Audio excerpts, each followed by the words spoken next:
How to fix the issue of Google Chrome browser not working. Hello everyone, welcome back to our channel and today we are back again with a new video. So without any delay, let's get into it. For that, firstly right click on the app icon of Google Chrome.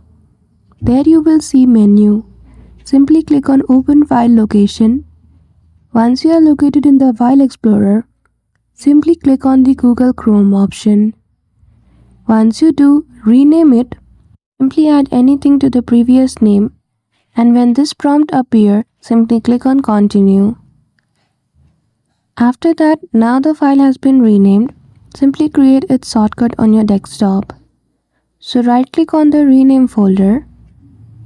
Then after, if you do not see the option of create shortcut, go to show more option at the bottom of the menu. Then you will see a lot of options. Simply click on create shortcut and you will be able to see new shortcut of Chrome on your desktop. Open that and now your Chrome will work. So that's it. Just like that, you will be able to fix your issue of Google Chrome not working. So I hope you found this video helpful. If you did, don't forget to give it a thumbs up and subscribe to our channel for such tutorial. Thank you for watching till the end.